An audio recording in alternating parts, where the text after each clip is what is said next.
Καλησπέρα. Η κοροϊδία και ο εμπεγμός δεν έχει τελειωμό σε αυτή την κυβέρνηση. Δεν παίρνω μέρος σε κάποια άλλη συμπαιγνία, γιατί συντεχνίες και συμπαιγνίες είναι όλα αυτά που είναι μες στη Βουλή, να πω ότι ο άλλος θα κάνει καλύτερα ή όχι. Προς Θεού, κανείς τους. Το θέμα είναι το εξής. Το θέμα είναι ότι έχει παραγίνει το κακό με τα μέσα μαζικής εξηλαίωσης, πάντως ενημέρωσης δεν είναι.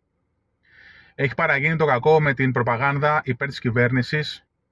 Έχει παραγίνει το κακό να υποτιμούν και να υποβαθμίζουν την νοημοσύνη και την οντότητα του Έλληνα πολίτη, θεωρώντας πως αυτά που θα πούν έχουν υπόσταση και νομίζουν ή θεωρούν ότι εισακούγονται με προσοχή.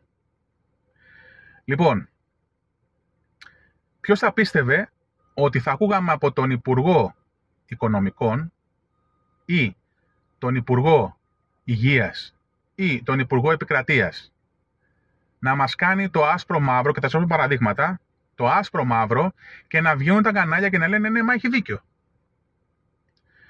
Βγαίνει λοιπόν ο κύριος Άδωνης Γεωργιάδης και λέει για τις αυξήσεις στα φάρμακα. Ότι ναι, κάνουμε αυξήσεις για το καλό μας. Δηλαδή, αυξάνουμε τις τιμές στα φάρμακα για να μην μπορεί να τα παίρνει ο καθένας εύκολα και να τα στοκάρει σπίτι του, για να υπάρχουν σε όλα τα καταστήματα, στα όλα τα φαρμακεία, να μην υπάρχουν ελλείψεις. Δηλαδή, θέλετε να μας πείτε ότι θα ξυπνήσω εγώ ένα ωραίο πρωί και θα πάω να πάρω φάρμακα αντικαρκινικά ή φάρμακα για μια πάθηση του εντέρου, παράδειγμα, λέω τώρα εγώ ένα παράδειγμα, δεν λέω ένα παυσίπονο, απλό, και να τα στοκάρω σπίτι μου. Και ξαφνικά τώρα δεν θα πάω να τα στοκάρω σπίτι μου, γιατί ακριβή να είναι. Είστε παλαβοί. Νομίζω ότι είστε ηλίθιοι, νομίζετε. Η λογική του ότι δηλαδή δεν θα πάρω εγώ φάρμακα τώρα επειδή ακρίβηναν και δεν θα τα έχω σπίτι μου και θα τα βρει ο καθένας, δεν θα υπάρχουν σε έλλειψη. Είναι λογική αυτή δηλαδή τώρα. Δηλαδή ο κακομοίρης που έπαιρνε τα φάρμακα, που μάτωνε για να πάρει τα φάρμακά του, τώρα θα ματώνει 2 φορές για να πείτε εσείς στο αφήγημα ότι ναι, μπορεί να ματώνεις, αλλά θα το βρεις. Τι λέτε ρε, πού τα έχετε δει αυτά ρε? Ποιος τα λέει αυτά και τα πιστεύετε και νομίζετε ότι θα τα χάψουμε κι εμείς?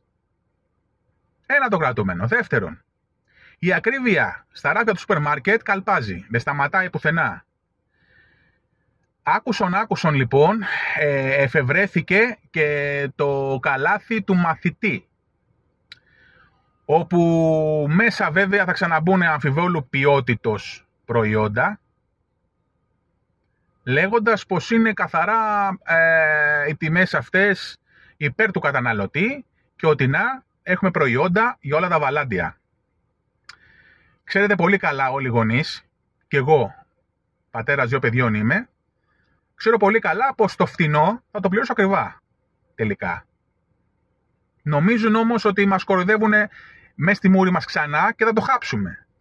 Να πάω δηλαδή εγώ να πάρω ένα προϊόν που θα μου το δώσεις 15 λεπτά, γιατί οι διαφορές στα σχολικά είναι αυτές, δεν θα είναι τεράστιες διαφορές όπως στα φάρμακα, έτσι, που ήδη είχαν αυξηθεί οι τιμές αυτές των προϊόντων και μου τις κατεβάζεις για λίγο διάστημα, για ένα συγκεκριμένο διάστημα, δεν ξέρω αν θα είναι όλο το χρόνο τέλος πάντων, και μου τις κατεβάζεις τώρα τις ήδη ανεβασμένες τιμές σε ψευτοπράγματα. Και άμα θέλετε μπορώ να κάνω και μια έρευνα αγοράς να δείτε σε ποια προϊόντα υπάρχει το καλάθι του μαθητή. Σε τι μάρκες. Δεν είμαστε χθεσινοί. Συνεχίζουμε. Βγαίνουν λοιπόν όλα οι λαγοί, όλοι οι προπέτες να πούνε πως είναι όλα καλώς καμωμένα. Και έρχεται και ο Θεός, ο κύριος Βορίδης, προχθές πάλι στην Ουδού TV να μας πει τι? Ότι όχι απλά δεν είμαστε λίγοι αλαζόνες, αλλά θέλουμε να προχωρήσουμε και να κάνουμε βαθύτερες τομές στην πατρίδα μας όσον αφορά την κοινωνία, ώστε να έχουν οι πολίτες ένα καλύτερο επίπεδο. Δεν είναι αλαζόνες, αλλά από την άλλη, παιδιά, η κυβέρνηση είναι καινούρια, λέει. Είναι ενός χρόνου κυβέρνηση. Είχαμε μια τετραετία, ήταν δεύτερη τετραετία. Αφήστε μας να τελειώσουν δεύτερη τετραετία.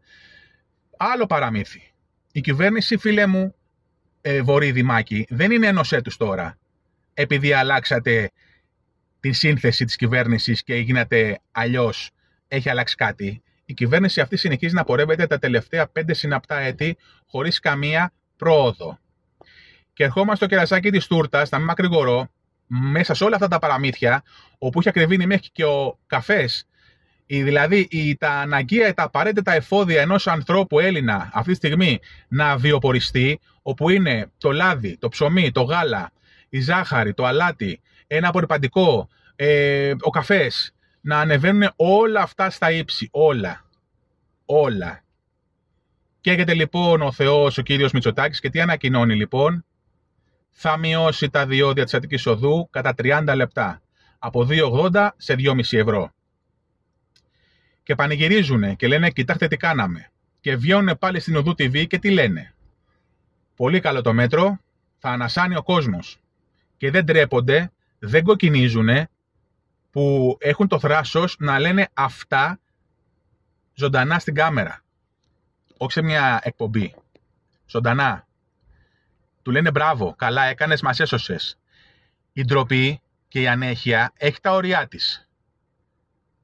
Θα επανέλθω με ένα βίντεο πολύ πιο καυστικό που ελπίζω να παραμείνει πάνω στο διαδίκτυο.